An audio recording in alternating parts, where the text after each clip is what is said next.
नमस्कार बंधुरा आपनारा देखছেন कुकिंग हाउस ऑफ अनिमा। आज के रान्ना शुरू कर दिएছি তারপর তোমাদের সামনে এসেছি। হ্যাঁ বন্ধুরা, এগুলো কাতলা মাছগুলো আমি ভেজে নিলাম আমাদের যে কপিস লাগবে।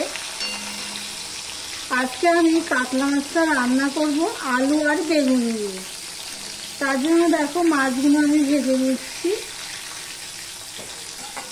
সব মাছগুলো আমার ভাজা হয়ে গেছে, এবার আমি তুলে নিচ্ছি।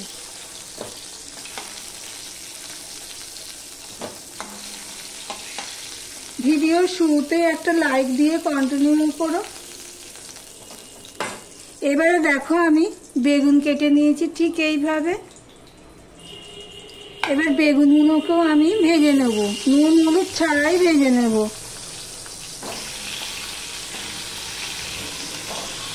তোমাদের কাছে একটাই অনুরোধ বন্ধুরা, ভিডিওটি স্কিপ করো না, আর মিনিমাম অন্তত একটা টাইম অন্তত দেখো। এমন কিছু বড় ভিডিও আমি করি না, একটা দুটো ভিডিও হয়তো অনেক সময় বড় হয়ে যায়, না 8 থেকে 10 মিনিটের ভিডিও করি। প্লিজ বন্ধুরা মিনিমাম একটা টাইম পর্যন্ত তোমরা দেখো। দেখো বেগুনগুলো আমি একটুখানি ভেজে নিচ্ছি। দেখো হালকা করে বেগুনগুলো আমি ভেজে নিয়েছি, সেটা এবার তেল ঝরিয়ে আমি ওই মাছ ভেজে রেখেছি ওই পাত্রেই আমি তুলে নিচ্ছি। বেগুনগুলো না ভালো, যার জন্য খুব একটা তেল টানলো না, নাহলে বেগুন ভাজাতে ভালোই তেল টানে। এবার আমি আরেকটুখানি তেল দিয়ে দিলাম। এবার দিয়ে দিচ্ছি পেঁয়াজ।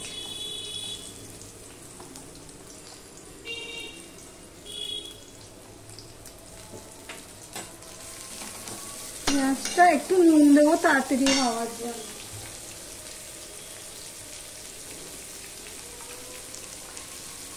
নুন দিলে পেঁয়াজটা তাড়াতাড়ি ভাজা হয়ে যায়। এবারে দেখো আমি আলু কেটে নিয়েছি ঠিক এই একইভাবে, সে আলুটাও আমি দিয়ে দিলাম। নুনটা তো আমি আগেই দিয়ে দিয়েছি। এবার ঢাকা দিয়ে দিয়ে আলু পেঁয়াজটা আমি ভেজে নেব। দেখো আলু পেঁয়াজটা ভাজা হয়ে গেছে। এবার আমি দিয়ে দিচ্ছি আদা পেস্ট।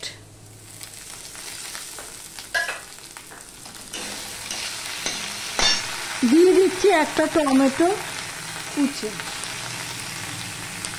দিয়ে দিলাম 2টো কাঁচা লঙ্কা,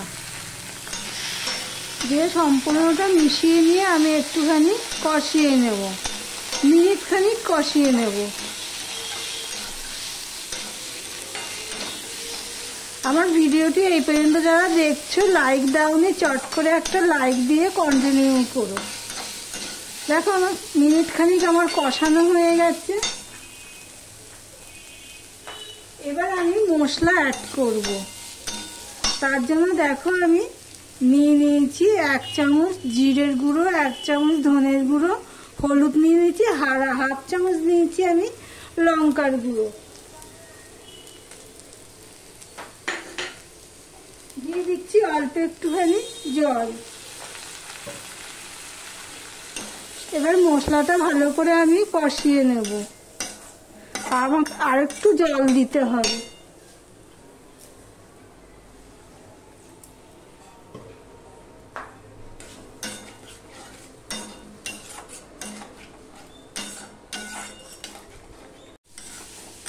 দেখো জলটা শুকিয়ে গেছে, এটা আরো একটু কষাতে হবে।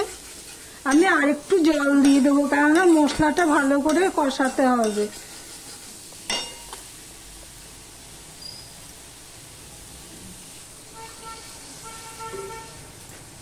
মশলাটা ভালো করে কষানো হয়নি বলে আমি আবারও জল দিয়ে কষিয়ে নিচ্ছি। আর তোমরা যদি তেল দিতে চাও তো আর একটু তেল দিতে পারো, তেল দিয়ে কষাতে পারো, কিন্তু আমি আর তেল দেবো না তাই জন্য। দেখো এবারে মশলাটা কষানো হয়েছে। তরকারিতে যদি মশলাটা ঠিকঠাক কষানো না যায় তাহলে কিন্তু তরকারির স্বাদ খোলে না। এবার দেখো কষানো হয়ে গেছে।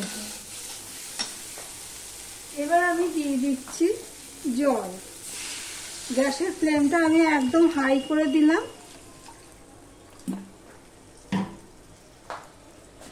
দিয়ে আমি জল দিয়ে দিলাম। এবার ঝোলটা ফুটে ওঠা পর্যন্ত আমি অপেক্ষা করব। দেখো ঝোলটা ফুটে উঠেছে।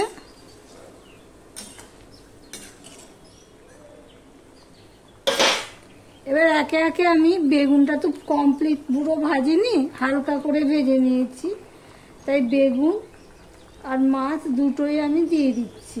একসাথে দিলে না ঝোলটা ছিটবে, তাই একটা একটা করে আমি দিচ্ছি। আমার ভিডিওটি যদি ভালো লেগে থাকে প্লিজ লাইক কমেন্ট শেয়ার করে দিও। আর যারা নতুন বন্ধু ভিডিওটি দেখছো এখনো পর্যন্ত সাবস্ক্রাইব করোনি, তো বলবো সাবস্ক্রাইব করে পাশে থাকার জন্য। এবার আমি 4 থেকে 5 মিনিট ফুটিয়ে নেব। গ্যাসের ফ্লেমটা এতক্ষণ হাই ছিল, এখন মিডিয়ামে করে দিলাম, দিয়ে আমি ঢাকা দিয়ে দিলাম। দেখো বন্ধুরা, আমি প্রায় 5 মিনিটের মতন ফুটিয়ে নিয়েছি, দেখতেই পাচ্ছ আলু বেগুন সবই সিদ্ধ হয়ে গেছে। এবার আমি দিয়ে দিচ্ছি, ঝালটা একটু কম হবে তাই জন্য 2টো লঙ্কা আমি দিয়ে দিলাম। আলু বেগুন দিয়ে কাতলা মাছের পাতলা ঝোল তোমরা কে কে পছন্দ করো কমেন্ট করে জানিও।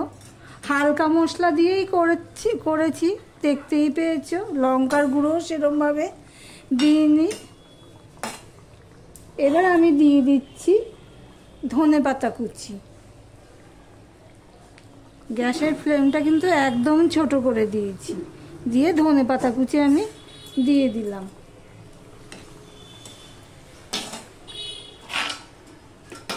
এবার গ্যাসটা আমি অফ করে দিলাম, আর ভিডিওটি আজকের মতন এখানেই শেষ করলাম।